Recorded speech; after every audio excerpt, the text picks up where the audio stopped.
Well, as soon as it seems like Christmas is over, the next holiday is queued up. That means it's time for Valentine's. We'll have all of that and more right here on the Morning Waffle, right after the countdown. Stay tuned.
Good morning, Rogersville. Thanks for joining us once again on this last end of the year episode of the Morning Waffle. And I want to give a quick shout out to Lauren Brooke. She doesn't know this, or maybe she does, but because she's not here today, she's on vacation.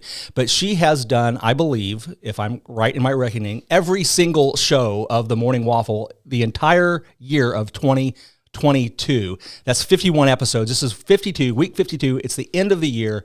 But shout out to Lauren Brooks. She's my almost always co-host here, but everybody bailed on me today. I think you scared them off. That bothers me a little bit. It doesn't. It shouldn't. They're okay people. You'll get used to them. So the elephant in the room right here, Dr. Rocky Valentine. Thanks for joining us today here on the show. We'll give you a little applause. Thanks for coming in. Thank you. Hold your applause. So if you didn't know, he's going to be taking over the reins from Dr. Sean Randall's, our retiring superintendent. Let's say hi to the fans this morning. Beth, good morning. Thank you for joining us today on the Waffle. Beth and Heather are almost always here with us. Yeah, you know, the Waffle crew, Heather, is pretty thin. It's just me today. So, yeah, Lauren's on vacation, and Chris, he just decided to take the week off a little bit. So I'm glad you're here. You bet. And so I found you on Twitter, Yep. And I invited you to come on the show because I just thought this is a decent way to get you introduced to at least a good chunk of the Rogersville community. So I'll just start and ask you, what's your story? Yeah. I guess story-wise, originally from Douglas County. I often people will say Ava, but if you're familiar with communities in Douglas County, grew up in Squires, Missouri. You would miss it if you're not paying close enough. Are you attention. familiar with Smack Out? Smack Out, yes, yeah. Good, I'm glad. Yes. Because I told the story of Smack Out here on the show, I don't know, a couple months ago. Heather says welcome, so there you go. You got your first or second welcome. Maybe that. Third. I don't know.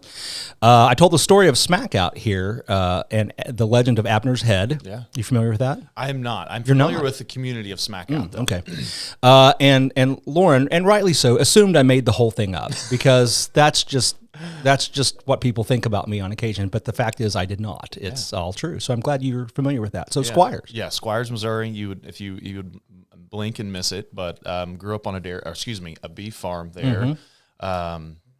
K-12 experience at Ava schools, and so had a great childhood there. It's a small community. If you're familiar with Squires, it's a small community. No school there. Obviously went K-12 and Ava, but grew up there, active in school and sports, and had just a ton of great educators around me and people, and strong community that helped make me. And so all those things were great. Just a really awesome upbringing there. And I don't think I knew this about Beth. She's from Ava as well. Oh, nice. So awesome. Already got some connections. Yeah. It's like 7 degrees of separation from Ava. My current boss, Mike Henry, he's from Ava as well. We were actually going through the superintendent, kind of like the secret book. Secret. Is that like when the president leaves office, he leaves you a letter, and you get the book, the president's book, and you get to open it up. So we were looking through this, and it's just all the superintendents and assistant superintendents in the state, and we were like making all the connections there was to Ava. It's kind of unique, and I think every community.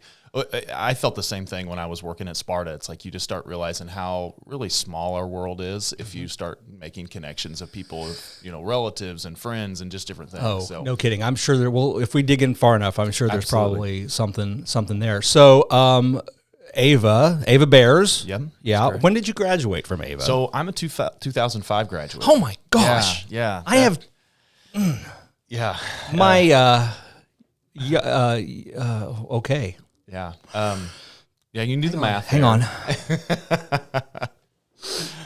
All right. I'm older than I look, or I'm younger than I don't know how to reference that. You're more accomplished than your age, I would say, is probably maybe a good way to look at that. 2005 graduate from Ava. From Ava, went to Missouri State for a brief semester. Still had the itch to do the college athletics thing, and chased some football up to Mid-American Nazarene University. Did that in the spring semester, where I tried to throw the football a little bit. Learned very, very quickly. There's a lot of guys built just like me who are decent high school athletes, and then you go into that next level, and there's a lot more athletic people in this gigantic world. So did a little football there, and then ended up doing some track and field for the next couple of years there. Through the javelin, and that's how I kind of got my itch on the competitive side. And javelin. Yeah. Well, there you go. Yeah, it was all really, right. really kind of a unique Did you ever hit anybody? No. Oh. We're very proactive in our practice. Safety first. Safety first. When it comes to Mike javelin. Gross says safety third.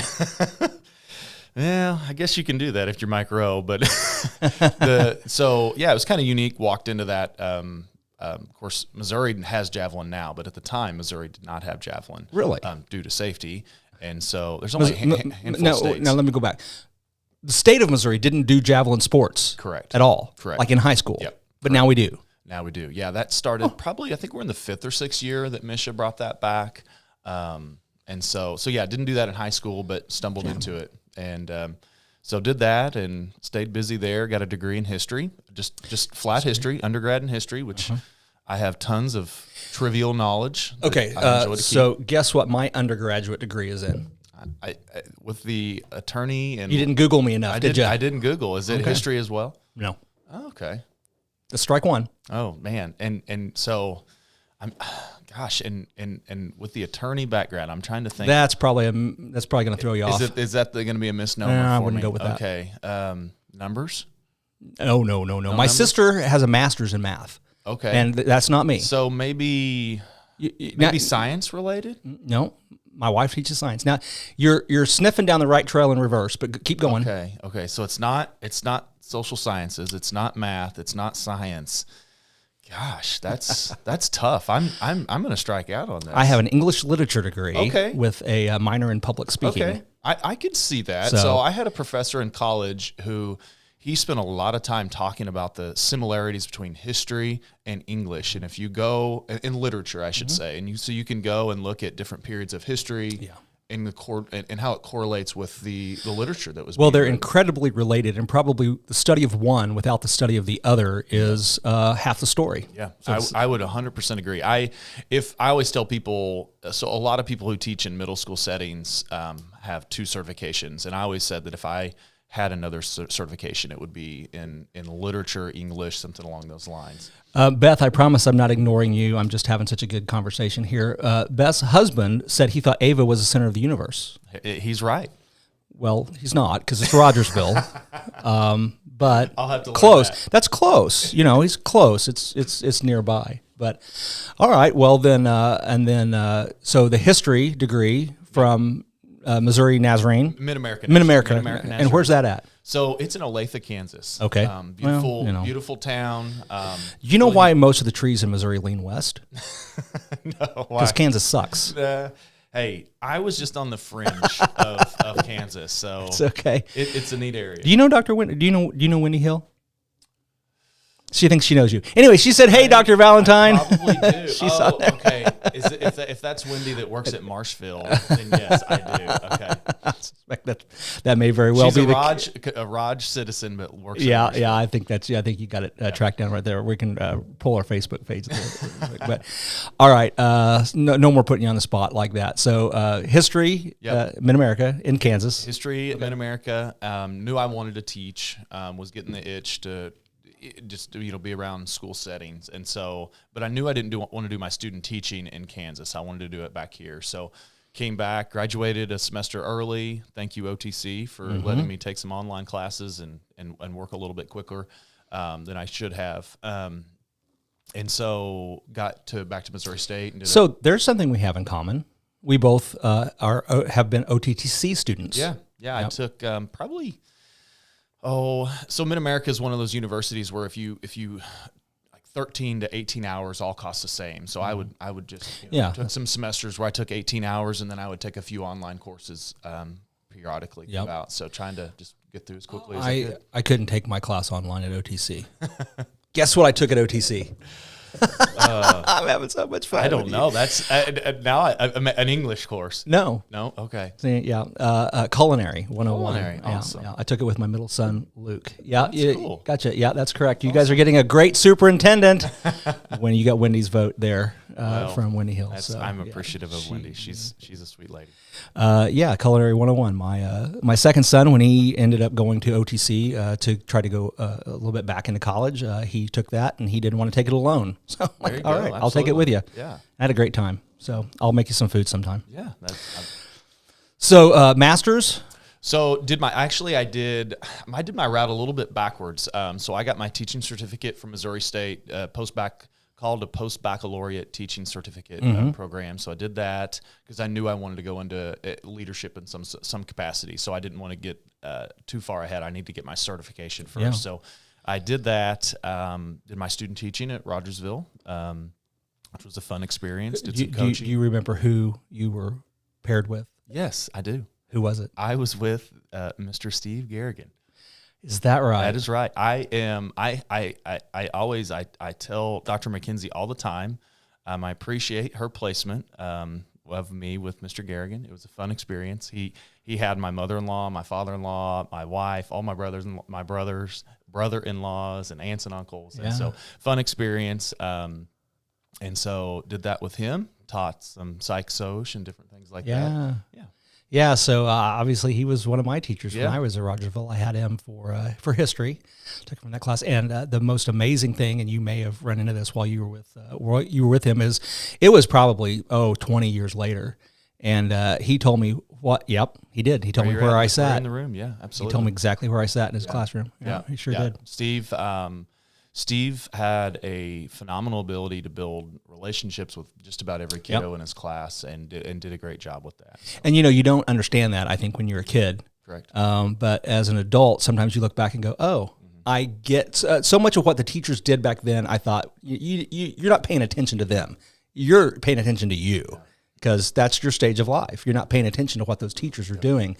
And they pour so much more into kids than the kids realize, or at least what I did, and it's fun getting to know your teachers now 20, 30 years later as an adult and relating them at a whole other level. Yeah. It's really, really neat. We had the opportunity one time here on K-ROG. I got to interview Ron Crandall, who was kind of a legendary in our junior high, middle school back in the days. And we did during the pandemic. I brought him in on what's that old thing that people used to do? Skype. He Skyped in, and we did the show, awesome. And we just interviewed him, and a lot of my old classmates watched it and all that stuff. So that's really cool. Yeah, okay, Steve Garrigan. Wow. Yep. Yeah. I think I was his second, and I think he had 2 to 3 total student teachers, and I was the last one. He actually retired this spring. All right. So when did you? And you have to think about this. I'm going to let you. When did you do your student teaching at Rogersville? That would have been in the spring of 2010.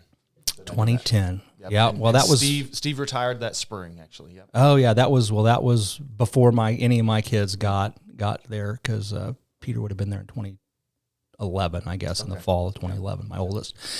So yeah, okay, well that's fun. And then so you were telling me you got your certificate, you did that, and then what was next? Yeah, so student teaching, and then landed at Sparta, taught there for 3 years. It was awesome. You know, I had my hopes was to get hired and land at Rogersville at some point in time, and it was hoping sooner rather than later. But landed at Sparta and just had a tremendous experience there. Now, interesting question I've always wanted to ask about Sparta. Their mascot is the it's Trojans? The Trojans. Yeah. Isn't that just sort of as a history as a history guy, it's really tough.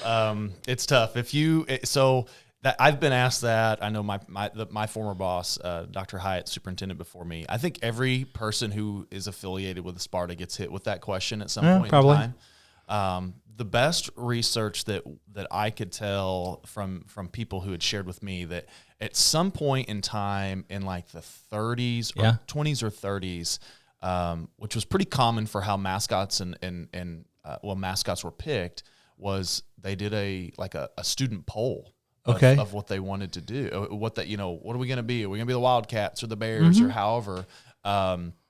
And somehow it landed out of that. Now, I don't know how any history teacher did. I was going to say, so what happened, put the foot down. Clearly what happened in Sparta was they had that, they voted, and then they fired their history teacher. Yes, and they absolutely. Yes, yeah. Because, oh my gosh. Heather had Garrigan and graduated in 80. Yeah. There you go. Yeah. So, a lot of people here remember him. They're from Rogersville. The Sparta Trojans. Yeah. Well, we'll pray for them. Yeah, exactly. So about 5 to 7 years ago. Well, no, excuse me. I take that back. I'm aging myself a little bit on. In 2009, 2010, they built a new high school, and it was at that point in time there was some talk about maybe do we fix this, because a new building, you're branding everything, you're putting new logos up and stuff, and so. It was discussed briefly. I was a fan of maybe we do Warriors. Spartans would make a lot of sense. Spartans would make a lot of sense. It would make a lot of sense, wouldn't it? But no. But yeah, so it's really unique, and it's really unique. There's been some memes go viral. I was going to say, now that the internet exists, all that stuff gets. A few years ago, I can't remember the state auditor at the time. She had some sort of presentation she was doing in Christian County and needed a large space, and so she did it at our high school. And of course, we have our podium that's got it on there, and she definitely went viral with Sparta Trojans on the podium and people just blowing that up across the state, and then a little bit even further. So yeah. Hey, those are the fun things that make Missouri Missouri. Absolutely. You don't believe it? Yeah. Show me. I want to know what the mascot of Smack Out would be. Abner's head. There we go. Yeah. There we go. That's the only thing I can think of that would be. Well, awesome. So one thing I just wanted to let you get out there right now is, and I teased it just a little bit, and I want the teasing. I don't know. You said you owned it. That is a $12 handle there, that Rocky Valentine. Thank you. I think I poked a little fun at you. Hey. From the first name to the last name. Because everybody wants to know, what's that really? Like, is it a soap opera star? Is it I went with WWE contender. So my name has how conversational teas became a thing, 10, 12, maybe I don't know how long they've been a thing, but so my name is definitely a conversational starter. I'll bet it is. And it has been all my life. So I'm named after one of my mom's favorite horses she had growing up. Yeah. And I always, I'm sharing this story in a platform that I usually use this in one-on-one conversations with people. So there's only 10 people watching right now, but hundreds will watch later. That's the magic of the internet. So I always share that. So I was named after one of my mom's favorite horses, and I feel very privileged that it wasn't Princess, because that was one of the other horses. Well, you should. And so that's kind of how I share that story as a conversation starter. I feel very, very fortunate that it was Rocky and not Princess. Yeah. Could have went a lot of different ways there. My dad at one point in time wanted to name me Happy. It was in the mid '80s, and I don't know if that was with a clear mind that he was making that joke. Or not. Happy Gilmore then came out, absolutely, which would have been the thing. Yeah. I would have been Happy before Happy Gilmore. I'd Yeah. been 8 to 10 years ahead of that. Yeah, I was Will before Riker. There we go. Yeah, so it's all good. So yeah, that's the story on the name, and yeah, it's So that's a birth certificate name. that's it. When Yeah. we it's not Rockford. It's not. It's when we look you up on CaseNet, we're gonna go with Rocky. That's it. I'm not giving it. There's so many other Rockies out there. I can't give you my middle name because then it'll Oh be, yeah, it'll be lost. yeah. It'll let us narrow the search fields down a little bit. Yes. But now Valentine, that's also though to pair those Yeah. two is interesting. Also, So yeah. where's that name come from? So, If you know. we've not done a whole lot of digging on that. So the best thing that we have heard from some of my Valentine family is that it was probably German and Valentine when they came over, and then they Valentine. yeah. Yeah. That's one of the ways. I don't know though. I mean, there's Really? We've not dove. I've not. Not done the ancestry dive. I have a lot of ancestry on my mom's side, but I don't have a whole lot on my father's side, and there's not a lot of Valentines that I've been around. I don't have a whole lot of family that are still Valentines. So. Well, I grew up not thinking there was a lot of Worshams because it didn't sound like a common name. Yeah. There's a lot more than I realized out there, and it's probably become as I did a little bit of the digging. I'm a 15th generation American. Oh wow, they were here early then. Yeah, 1595. We awesome. beat the Pilgrims by 25 years. That's awesome. Yeah, a guy named John William Worsham, born in Oxfordshire.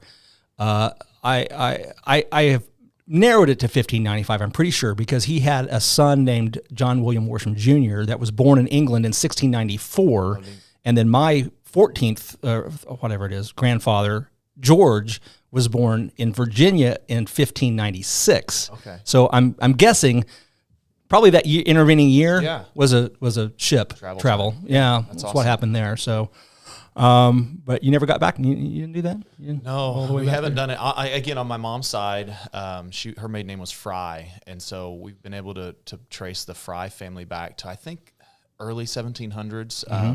But both families, a little bit on my dad's Spurlock side, on my dad's side. So yeah, I need to dive into that. I'm a history guy, but ancestry is not something that I've ever. You didn't do the DNA swab thing? No, I didn't. I didn't. Okay. Haven't done it. I need to. You want to? No, we've done it. Some people don't want to. I know. What makes me a little, and I'm not a conspiracy theorist person. I'm going to look into the camera and say that I'm not. I am. But I don't know. Maybe I don't know. I like what Steven Crowder says. I'm a conspiracy realist. There you go. Yeah. So I just haven't done it. I had one a few years ago and started to, and I'm like, I don't know. Maybe I don't know. One of my friends did his, and he was adopted, so it was fun. Okay, and he found out he's half Jewish. Oh yeah. And he's a fellow elder at the church, so it was awesome. Yeah. That's neat. Yeah. Are you an Armenian or Calvinist? All right, we'll move on. I don't even know how to answer that. I'd say Calvinist if I was Okay. guessing. I don't know. It's been a long time since I went to a Christian liberal arts school, so we dove quite a bit into the Martin Luther era and things like that. Kind of an Armenian school.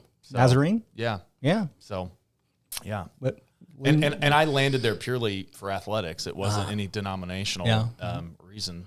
I didn't know I was a Calvinist until I found out what Calvinists were, and I probably wasn't. I'd have to dive into kind it of looked before at I it. even And, answer. and I don't know that I'm not like a cage stage raging Calvinist or anything. I mean, but I think generally speaking, that's kind of where I tend to lean. I think more on that. What's your favorite color? Blue. It's maroon. I'm sorry. Your favorite color is maroon. Well, it's funny. So working at Sparta. For I know 11 you've been at years- Marshfield for a while now, Well, but it's my Ava roots is actually what it is. So when I started working at Sparta, their colors are black and white, and so your closet can be pretty dull. actually, I wear black pretty much every day. Yeah. Much to my I wife's saw the Johnny chagrin. Cash poster. Oh, in you the did, office. did you? There we go. Yeah, I get that's in that. there. Man in black. I got it. Okay, no, blue's fine. It's a nice color, but all that. So okay, now you've teased this with us a little bit today, but your wife's family. Yeah. So you've got some roots. So Yeah, absolutely. Tell us about the Yeah. family. So my wife was a Greer. So Marvin and Susan Greer are my Well, father. there it is. Yep. Yeah, they're So- kin. That's my wife's kin. Okay. I Yeah, figured there they're was cousins to my wife. some connection there. There you So- go. We're family. But yeah, they're wonderful people, and they sure are. Graduates here, both of them, and then Marvin's father. He passed away about 2 years ago, but he was I think a 54 graduate of Rogersville. So yeah, I'm a transplant, but my wife's family's been here a long time. Well, you're just coming from the neighboring county, so that's not too bad. And prior to that, I was to the southern county. So yeah, okay. Well, you're pretty local around here. Yeah, then, so. yeah. And so my wife and we began dating in 2005, and so I have been here off and on for a long time. We lived here from 2009, from when we were married in 2009 till 2021 when we moved to Webster County. So yeah, we've been around here quite a while. So. Well, that's awesome. Now, when you started your educational career, what was your first experience there? What did you do first? Yeah, so I taught at Sparta Middle School, 6th, 7th, and 8th grade. My first year actually taught to 6th and 7th. Boy, that's the frying pan, isn't it? Yeah, so I did all my student teaching and all my prep work was at the 9-12 level, and landed in a middle school. I hadn't been in a 6th grade classroom when I taught it since I was in 6th grade, which was kind of unique. But really thought I wanted to do 9-12 and quickly realized that I love middle school. I know. And that's for the people who live in that world. It is a love. It would have to be. It's a unique age. Kids are finding themselves. They're figuring out all sorts of things about themselves, their body. It's just a ton of things going on there. And so it was fun. I would think if you want to make an impact, that's a great place to do it. Yeah. I always tell people, kids don't always realize a lot about the world going on around them, their circumstances, their life, until they get to like 6th or 7th grades, really. And so it's just a fun age. I really enjoyed it. I thoroughly enjoyed being in that grade level. And so had some opportunities to go to a high school age and was like, no, this is where I need to be. And so taught for 3 years, taught social studies, some world history and some stuff like that. Did some coaching as well. No head coaching other than at the middle school level. But not javelin, because we didn't do javelin. No, I did. I got to help when they added it. I want to say in 2016 or 2017, I was able to help a little bit. Nothing. I mean, I wasn't coaching it by any means, but would travel out and help there a little bit. So we had some kids qualify for state a few years at Sparta, which it was so new. So a lot of the athletes were just kind of figuring it out. So did that for 3 years, and then I was a middle school principal for 4. Again at Sparta. They let me move into that role, which was a lot of fun. And then after 4 years of that, snuck into the central office role as superintendent. So superintendent at Sparta? Yep, at Sparta. Yep. Okay. And then from Sparta, you went to Marshfield? Yeah, from there to Marshfield. I started in Marshfield in 2021 in July, and so I'm kind of about a year and a half into that role. I am over kind of operational stuff there at Marshfield now, so transportation, food service, technology, health services, facilities and grounds, those kind of things. Well, they didn't ask me, although they probably should have, but it's okay. My mother-in-law here jumped in. She's glad to have you at Rogersville. She's a Fordland grad, which is okay as well. Yeah. So she's here. And then, Beth. So Beth's asking a question here. We'll go here. Is Kenda Glenda Fry, I guess that's your mom, Randy Spurlock, in charge of Central Supply FedMed. And Beth was in charge of Centrality Mercy, both members of Central Professional. You know any of those folks? Yeah. So Glenda is relation, and then Randy actually is some relation too. So my great grandmother was a Spurlock. So okay. So the Spurlock store, the general store there in Squires. Yeah. So distant relatives of mine. Awesome. Well, that's pretty cool. Well, what do you got? They didn't ask me what I said. It didn't ask me, but it sounds like you're from here. And I know if I was picking a superintendent, one of the questions that I would have, and I'll throw this out there, and you can lie if you want to. I would be interested in finding someone that wanted to make Rogersville their home and hopefully their terminal position.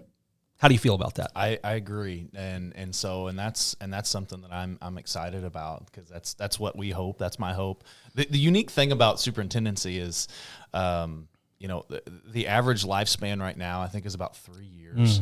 I I hope and pray that I see longer than that. I help that average. Well, we do too. But especially if you look back at the last handful, Sean's, I think he's in year 9. Dr. Randall's, excuse me. Yep. I think Dr. Tucker was 4 or 5 years, maybe a little bit longer than that.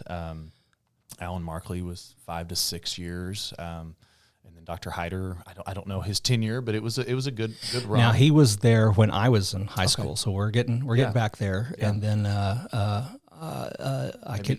Herb Luttrell, is that a name? yes, he was a superintendent when my mother and my grandmother were teachers. Okay. And then Dr. Charles Mason. Yeah. Charles Mason was a superintendent, and then his name was Danny, and he was a superintendent. He was a great guy, and I can't think of his last name. I'm going to say Schultz, but I think that might be wrong. My mother may correct me if she's watching today. But he was a good. We've had a string of really good superintendents. Absolutely. We really have.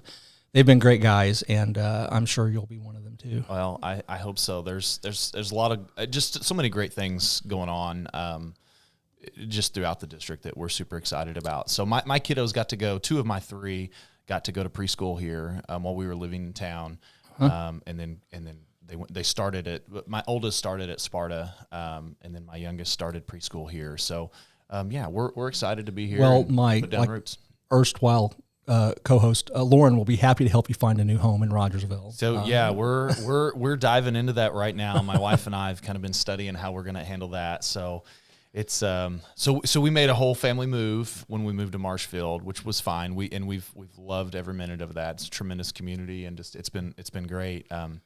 This transition here will be kind of interesting the next 6 months, and watching the housing market and interest rates and all those things. We're a little nervous, but we know that it'll all be taken care of. And I think Lauren would tell you this too. It's not the perfect time to be buying a house, but it's getting close. Yeah, it's getting close. Yeah, we're those people that were looking at those big prices back a year ago.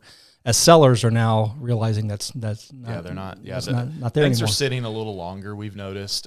So we've got to get our house sold, and we're not opposed to renting for a little bit just to kind of see what interest rates do and things like that. Sure. So, now the kiddos, how many kids do you have? So we have 3. Lila will be a 6th grader next year. She's 11.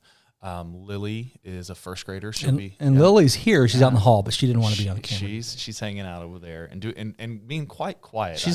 Nobody would know she was here. And so she'll be a 2nd grader, and then we have Lainey, our youngest, she'll be 4 in March, and she's in half-day preschool this year, and we assume we'll be in some. So some 3 level. girls. 3 girls. 3 girls. Yes. All right. Yes. I had all boys. Yeah. I won the lottery there. I don't know. The girl's great. Been happy. Would have been thrilled to have one.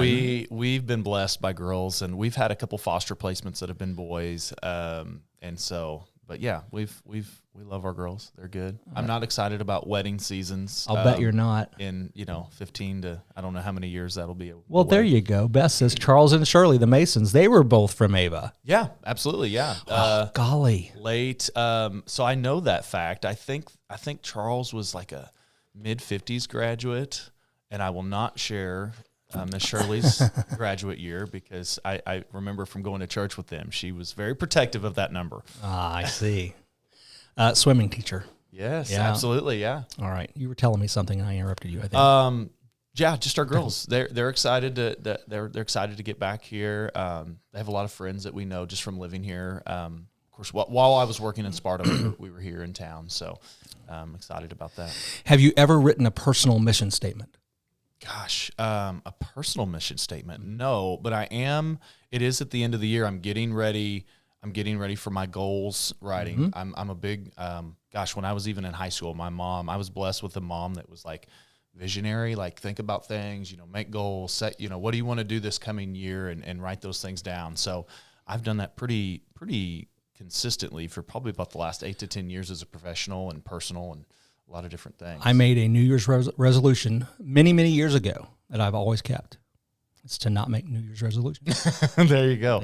And mine aren't so much resolutions. It's more like just things that we want to get accomplished as a family. I usually break it down into a couple areas of my life. So, it's always fun to go back because what I generally do is I I do that digitally, and then I go back and then I track, did I complete this? Did we complete this as a family? Did we do that? So yeah, we do that pretty consistently. Have you ever done a Myers-Briggs evaluation? I have not. Does that end up giving you 4 to 5 words? The 4 letters, like introvert or extrovert. Oh, so no, You've not done that? Not done Not that. done that. Wow. I'm an extrovert. Are you? Oh yeah. You probably. I am what is. I believe. I'm on the bubble there. I believe I'm what is known as an outgoing introvert. And I track that. My wife, I would tell you, and she would tell you, she's a shy introvert.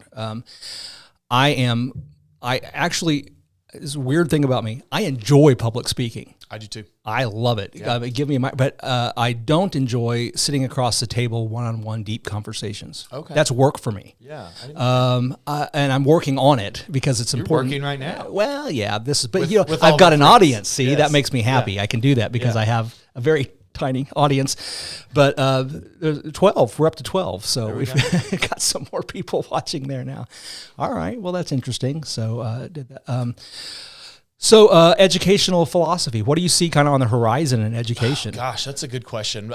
My philosophy, I don't know. I kind of shared this a little bit when I visited with the board.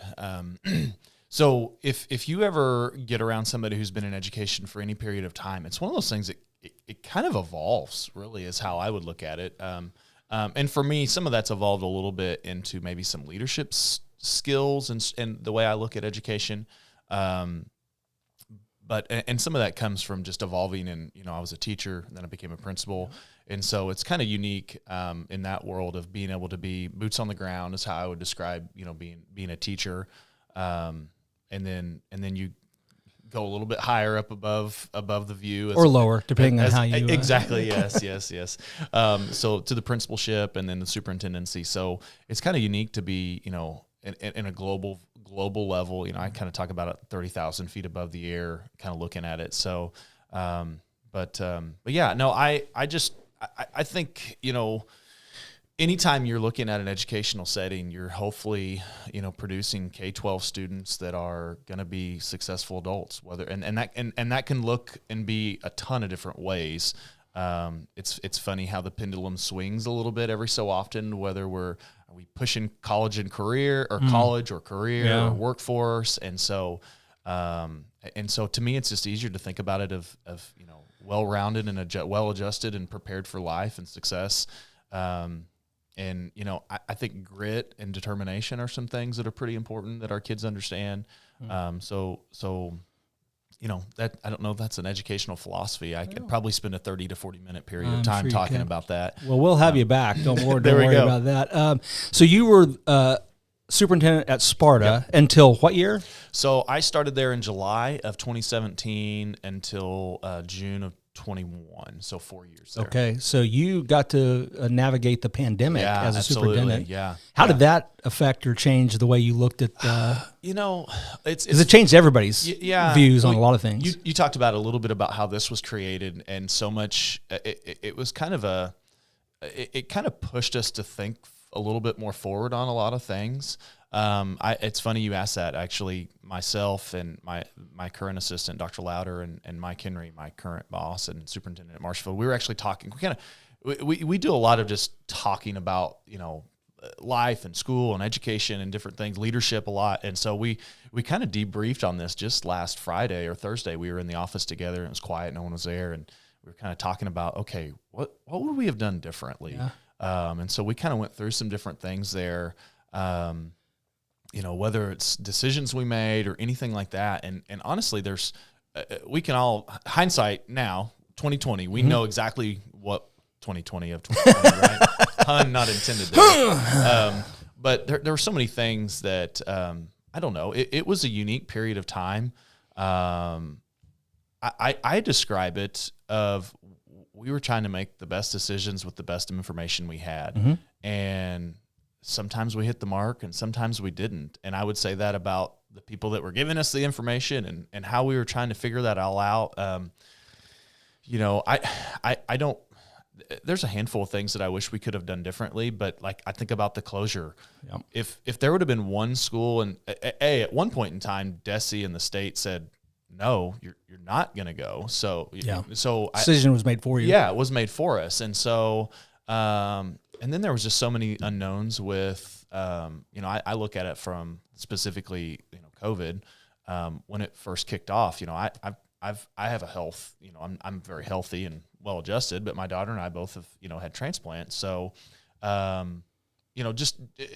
we were concerned about what that would do, because there was so much unknown. So, but yeah, it was a really unique time. I don't want to say I enjoyed it, because it was very, very stressful at times, and there was a lot of weight on every decision. And I think that's where, for me, just looking at some of that stuff, there was so many hours I spent just fine-tuning decisions and how we were going to approach things, because, I always worry and wonder about precedents being set. And obviously, as an attorney, you understand that tremendously. We think about that from time to Yes, time. exactly. And so, if we don't do this, what does that mean?